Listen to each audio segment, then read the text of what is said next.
sorry to throw you under the bus, Mom. Oh, But man, my heart stopped for a second. I guess you're gonna throw me under the bus. hello, welcome back. Howdy, y'all. That happened. Okay, I'm Gabrielle. And I'm Richard. We are from Texas. You know that, We right? are, but I don't think I've ever said howdy, y'all, in my entire life. Never? You grew Not, up in almost like, Mansfield and serious. Alvarado. That's true. But like, not like seriously, maybe like as a joke, but not legitimately as a greeting. Yeah, I don't think I have either. Yeah, it's That didn't feel organic. By the way, if you're listening from not Texas, not everyone has a country accent, and not everyone says howdy, y'all. Yeah, or wears cowboy hats, or has horses, or wears Yeah, boots. we live in the city. We don't own any of that. We love the city. All the cities. Anywho, this is Marriage Takes 3. It is. So if you're joining us for not the first time, welcome back. And if you're joining us for the first time, Hi. welcome in general. Thanks for hanging out with us. We're weird, so buckle up. Yeah, It's going to be fun. it is. So today we're talking about, as you can see in the title and the description and everything you probably saw, which led you to watch this already, because we like to tease it even though you already know what it is. We're going to talk about getting help in your marriage, in your relationship. This is kind of, when we were going through this and I was doing notes and stuff, I was like, it's kind of a difficult topic. I want to venture deep into it a little bit, but I don't want to venture too deep because our marriage hasn't been like almost gone, right? Or hanging on by a string. So I want to be sensitive to that and say if there's anyone listening or watching that's where you are or you've been there, by any means, we don't want to put ourselves in positions or in places that we can't relate to or don't understand. Yeah. But the big part of what we try to do, we really do, is we try to let the Holy Spirit lead us, and we try to look at it from a biblical perspective and understanding of it, while also pulling from our own experiences in it as well. So it's not just us or what we think or any of that. We want to try to have that be the primary source by any means, is the Bible, what Jesus said, what Christ has called us to be. But we have experienced this, right? This is a topic that we do have some experience in, even in our very short stint. We've kind of gone to that, but we do want to be sensitive to what that looks like, and we got to be real. At the end of the day, we're two imperfect, sinful-natured people living together. And there's going to arise issues. There's going to be frustrations. There's going to be those imperfections and those flaws that come out. So those things are going to happen. So, sorry to throw you under the bus, Mom. Oh, man, my heart stopped for a second. I guess you're going to throw me under the bus. I do feel bad. I love my mom very much, and she's relationally, she's been through a lot. And so I kind of got, information, like, / advice. Her advice more comes from having gone all the way through something and having certain regrets and being able to kind of speak from that experience. She's had 3 divorces, and she's been married to my stepdad now for this year will be 20 years. Wow. That's crazy. So awesome. So believe it that when you hand something over to God, because she said that this is the first marriage she ever prayed about before she got married. So let that be a testament. It's not a perfect relationship. No relationship is. But when you give something to God, God can work in it. And so, but she has said before, she's like, somebody could view me as somebody who gives terrible advice because I've been through 3 divorces, or maybe somebody could listen to me and think like, wow, she's been through 3 divorces, she must have learned a lot, So, and that's how I really view my mom. But one of the things I remember her telling me long before we got married was that in her first marriage, it was always like these little things. She's like, she would let a little thing go. Like she wouldn't address it. She wouldn't deal with it. And that's kind of been her thing, is not taking things head on. And so she would just let little thing after little thing pass by, and she would just, throw it over her shoulder and try not to think about it. And she's like, and then there was just one day I looked behind me and there was a mountain of little things. And so sometimes like, issues can seem so small. It's like, why get help or address something if it's really not a big deal? But at the end of the day, if these little things can pile up and become a reason that you might want to leave a marriage, then they are a big deal. And I think it's better to get help sooner rather than later. So yeah, it's not bad. We got to think through the lens of, we are first followers of Christ before we're a husband or before we're a wife. Our authority is under him. So through the good, through the bad, through everything, like he is, again, he's the author of life. He's the creator of of marriage. He's the creator of us, right? Like individually and our purpose and who we are. So we have to know that, what we ask in his name, if it be his will, through in and of our marriage, he's gonna come through for us, right? Like he's gonna be that, but we have to give him that ability. We have to submit to him. We have to have that first. So when we go into this, we have to have that hat on and that lens. I mean, we should always have that hat and that lens on and everything. Our core scripture for today is in Hebrews 4:15 and 16. It says, "For we do not have a high priest who cannot sympathize with our weaknesses, but was in all points tempted as we are, yet without sin. Let us therefore come boldly to the throne of grace, that we may obtain mercy and find grace to help in time of need." It's an amazing picture of who Christ is, what he did for us, that he was tempted. He walked in this earth. He knows what we go through. He understands that from so many levels. Not only being our creator, but also being tempted in, as a man, what that looks like. And we're to come to him with mercy and grace, just as we're to give that to our spouse, right? Like we're to come to our spouse with mercy and grace. So what if your marriage has some trouble? What if you hit those obstacles, some things happen, maybe they're big things, maybe they're small things. What are those things how should we handle that? I think definitely, like we were just talking about, being Christ focused first, we should pray. We should definitely be praying for our spouse, praying for our marriage, because God can restore things. God can heal things. So I think, definitely pray and pray some more. Yeah, never, Paul called us never cease praying. And I've seen stories of marriages even ends up in divorce and just seeking him and praying and not even necessarily praying for restoration always, right? That wasn't even always the case. It's more praying for myself. What do I need to do? What does that will look like for me?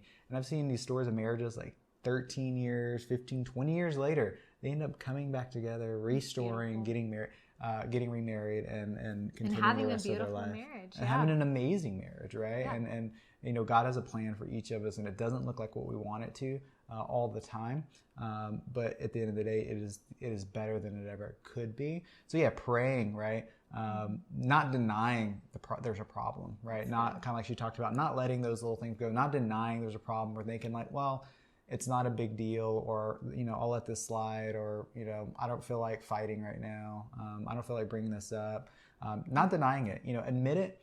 But I think the biggest thing we have to do, and I give this advice a lot, as a leader at work and to friends, and I think it's good across the board, is no matter what the issue is, right? I think we have to, and again, sensitive to topics, I'm not going to take it to the extreme, but I think we have to admit responsibility in these things, right? Because it could be 98% her fault, right? But I could still have 2% responsibility in that. Like there still could have been somehow how I framed it up, how I brought it up, how I handled the situation. I still have to understand that, not by just completely letting it go, but also just I have to have that. So I think admitting it, understanding there is problem there, and then understanding what was my role in that whole situation. Start the process of getting help, right? For us, I mean, if you are in a church, if you are a Christian, I would say a pastor or an elder in your church is someone to go to, right? Yeah, definitely. Don't go to your friend who just got saved 2 months ago, right? Like I don't think that's where you start. I don't think I'm not saying you can't go. We can't have those people, but I think we need to go to someone who has who's an overseer and who's going to walk you through biblically, who's going to really have care for you. And really want to see the best and be honest with you at the end of the day. So I think we have to that's where I would say we start. If non-biblical, I mean, I think you still can go to a pastor and an elder and have that conversation and let them talk to you. If you're not a believer, right? Like I know many pastors who help people who aren't necessarily believers or they're not Christians. I think any good pastor would. I hope. I think so too. If yes. a pastor's turning you away because you're not a believer, I don't know what he's doing. Yeah. So I mean, that's where I would see, and I think one of the questions, right? And we haven't mentioned going to see a therapist or a psychologist, psychiatrist yet, because one of the questions because I think I'm just kidding. you should never. No, I'm just kidding. One of the questions is people ask, like, really, this is a question I've heard people ask: is it biblical to go see a psychologist, a therapist, a couples counselor? Is it a biblical thing? Am I is it me going outside of Christ now? Now I'm not putting my trust and my faith and who I put my trust and faith in. Psychology. Yeah, that's the devil. I could be wrong, and if anybody wants to correct me on this and they have a different interpretation, I don't see any grounds in the Bible that this is unbiblical to go see a counselor. Now, I think there's wisdom in what counselor you're seeing and what they're telling you, right? I think there is wisdom in that. I would say, again, if you're a believer, I would find a Christian counselor who's going to have a biblical standing, right, of that. I would say that. So I still think there's wisdom in that, but no, I don't think there's any grounds that's unbiblical to go to a counselor. Well, and I would say it doesn't lessen your faith to go to a counselor. So some people might hold the perspective of, well, I'm not really trusting God if I have to go to somebody else. And I'm like, well, no, I mean, if you're sick, you go to the doctor. I mean, God also gave us wisdom. Go to the doctor if you're sick, please. Yeah, please don't be those people who don't do that. Yeah, please go to the doctor. doctor. People have literally died thinking that God was just going to magically heal them. Yeah. And not that God can't heal, because he can, but sometimes he uses doctors. So go to the doctor. Yeah. Anyways, that's a whole other thing. But kind of the same thing with therapists, though. It's like, I think you kind of have to use, like you said, wisdom with that. But I mean, ultimately, no, it's a perfectly good tool to utilize. I think it's good to use wisdom, because sometimes we need mediators. We need somebody who's gonna be able to help us along with conversations that aren't easy to have. And so I just, I think it can be extremely beneficial to see a counselor. Yeah, and I don't think it's weak. I don't think it's you admitting defeat or any of those things. Because again, at this point, I'm hoping you've already admitted, we have a problem. Like there's something that needs to be fixed. There's something we need to work on, that we need to understand better. Again, church leadership, praying, seeing a counselor, I think all those things are a great start. And to go ahead and encourage you, because I know some people don't, they think that they have to be on the brink of a divorce to go see a counselor. We were just a few months into our marriage, and we talked about how, man, we really need post-marriage counseling more than we need pre-marriage counseling. Why? Because you deal with so many more issues right after you get married. So it's like, don't think that it means, first of all, don't care what people think. Throw that out the window. Second of all, we weren't anywhere close to divorce when we started seeking help. It's just we had a breakdown in our communication. We were struggling, and we just needed a space to kind of work those things out, because we wanted to start off on the right foot. We didn't want to be several years down the road with broken communication and potentially broken hearts, because if we never learned to work together, it could have been detrimental. And so the sooner the better. If something's broken down in your marriage, it doesn't mean you have a bad marriage. It just means you're normal. You might want to seek some counseling just to work on that. Yeah, it just means we're not perfect people, which, surprise, if you're watching this and no one's ever told you you're not perfect, you're not. I'm sorry. Your mother lied to you. How do we know when it's time to seek help? Like, what are those? And I think we all know when it's time. I think we just always push off when we actually get help. Yeah. Sometimes we do that even when we're sick. We're like trying to push it. So what is that? How do I know when it's time to seek help? Yeah. So if you're asking yourself that, how do I know when it's time to seek help? Well, at that point, it's probably already time to seek help. It's like if you're thinking that there could be any reason you need help, like it's probably a good thing to go ahead and at least meet with your pastor or something, or like you said, an elder. It doesn't necessarily have to be some like paid counselor or therapist if you don't feel like it's there yet, but and hopefully won't get there. But you know, because like we had a mentorship at our church, so that was great. So hopefully your church has something like that, or at least a pastor's willing to meet with you.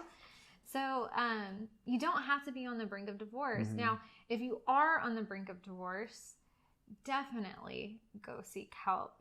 Don't just admit defeat, because you would be amazed at what God can do. Like, obviously, we can't speak from personal experience in that area, but we have seen so many beautiful testimonies of people who, like you even said, actually got divorced and God reconciled it and created a beautiful, wonderfully loving relationship. And you might think like, I can't even stand being in the same house as this person. Like, how is God going to turn this around?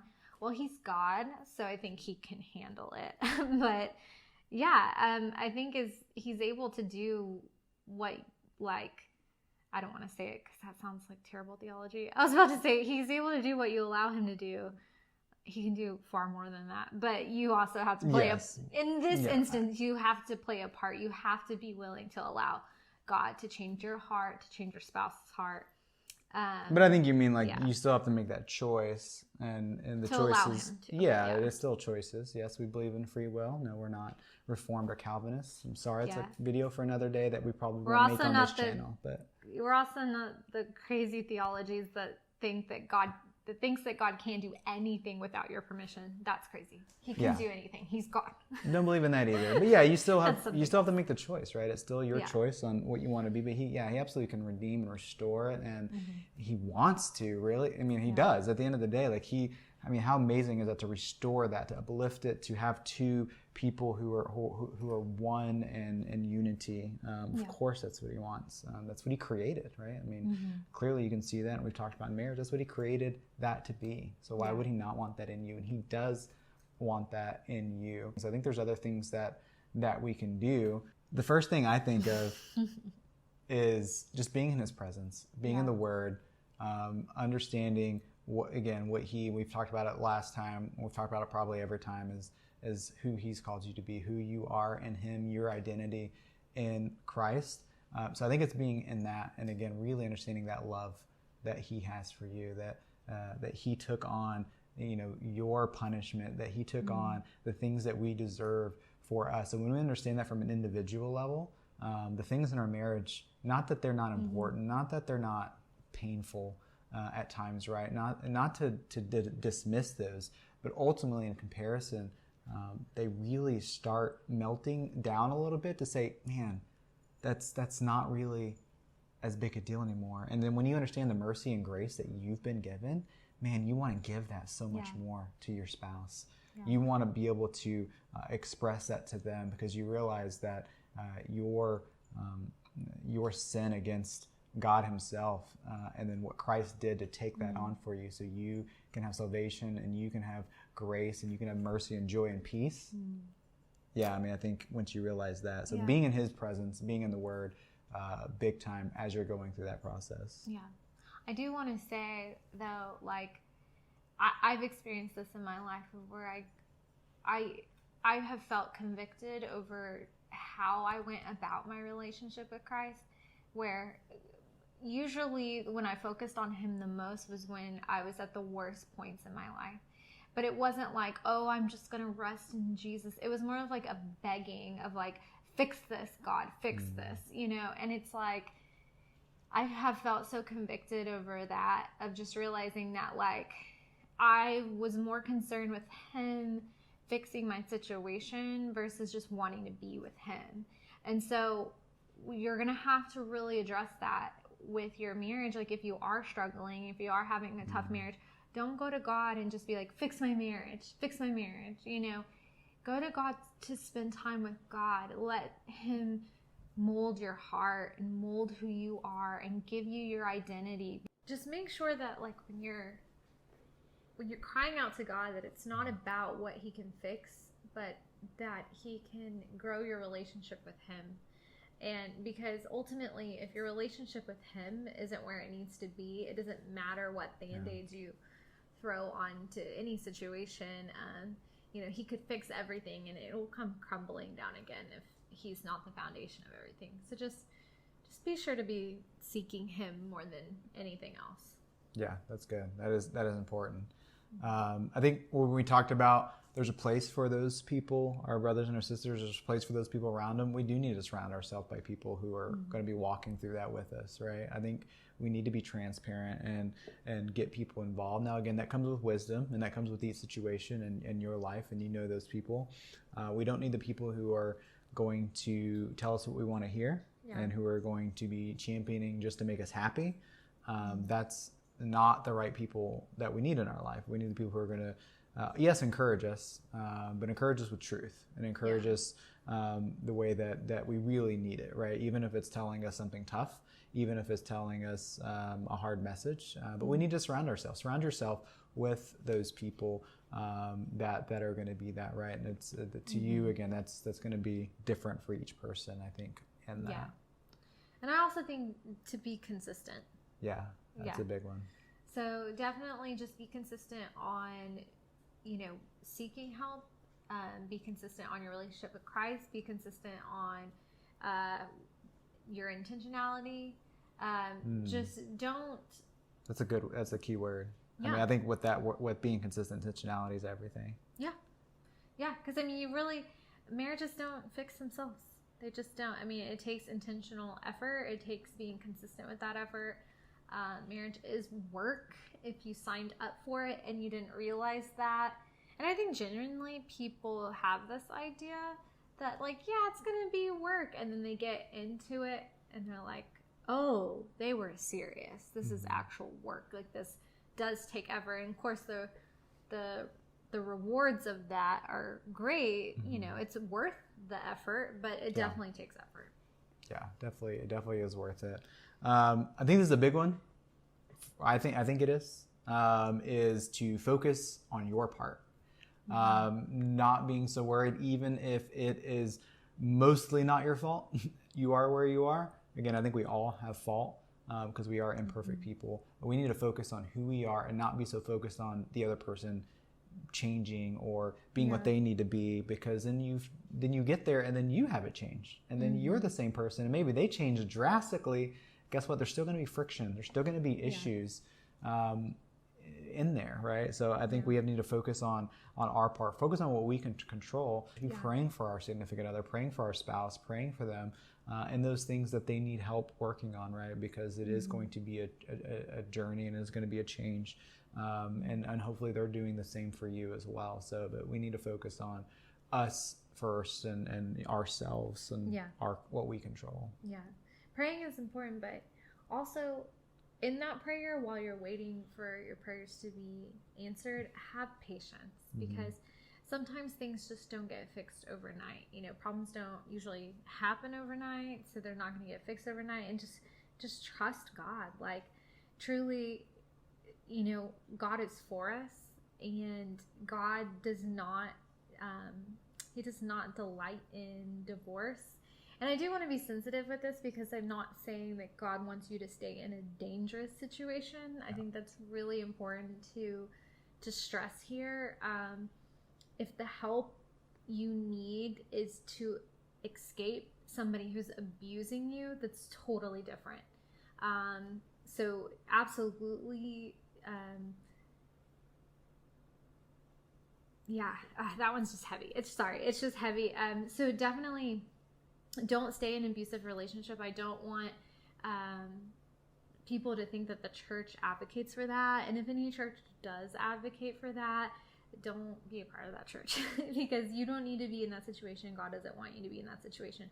But outside of the biblical reasons to leave, just trust that God will take care of you and trust that God will take care of your marriage. Give God the control and the opportunity to do a work. And I promise you, he won't let you down. If you give him all of it, every little bit of it, all the little ugly hidden pieces of it, he will heal it. Like, I just truly believe that. Like, he tells us to pray for our spouses. So just have patience in that. Yeah, and again, that's where it goes, and you focus on yourself, right? Because again, you can't control what that other person's going to do. They may not submit that to him, right? They may want to control that, and they might not want to change at the end of the day. But the healing that you're going to have through that, even through the pain, right? Even through all of that. And again, we do say a lot of that, knowing that, again, there's sensitive areas to, like she talked about, in an abusive marriage, in a relationship or a marriage. We understand those sensitivities to that, and again, that's where we kind of started off with. This isn't like a one size fits all type of thing, right? Every situation is different, but I do believe that we do need overseeing, we do need covering, we do need people that can be there for us. And most of the marriages, I think, are us being stubborn and us being prideful and thinking we're weak, thinking we don't. And it's not just men; it's women too. That feel that way and think that we don't need to get help, that we can figure it out on our own, or that we put all of our faith in God, which is fantastic. You should, right? All of your faith should be in God, but that we don't do anything else, and we're just crossing our fingers with a hope and a prayer that He, like she brought up earlier, that He's just going to fix it, and we're doing nothing else upon that. And we're just kind of living life, because eventually it's just going to cave at some point, because it's your will, right? It's on your doing. And so I think there's some beautiful things that can come out of this. These aren't always easy times to go through, but they're fruitful, man. It's crazy to think it's almost been a year since we really started that journey a year ago of reaching out for help, of being in this place where we feel like every day was just like, is this going to be what our marriage is going to be like? Is it just going to be these small little bickering, these frustrations, and then it leads into the conversation we talked about in the other video when we're talking about pornography, of my situation, of my sin and issues I've dealt with, like leading into that. And it's like, man, we're not even a year in, and is this marriage? Like this, it's work, but this is tough. Like this is already getting hard. And if you're in a new marriage and it is hard, don't be afraid you don't have to wait until it's like rough, or until things are really broken, or the communication is like ceased, or one person's one foot out the door. Like, do not wait until that moment. Realize it now and seek that help. But it is important. It is important. So there's a lot of things you can do. But I hope that, and not only hope, I believe God wants to see that, and He desires to see that. And like you brought up, is a great word, delights to see your marriage fruitful and restored, and such a blessing, not only to just you, your family, your children, just people around you. He can use that in ways you will never, ever know. So, thanks for walking through that with us, because that one can be an interesting one for sure. It's bedtime. I've been up for almost 24 hours at this point now, and I'm going to go sleep for 3 days. Okay, sounds great. So we're so thankful. Subscribe, click, comment, like, direct a message, or just watch 10 seconds and go to the next video. That's cool too. And if you did that, you didn't see this part. So, but we love you guys. Yes. We'll talk to you next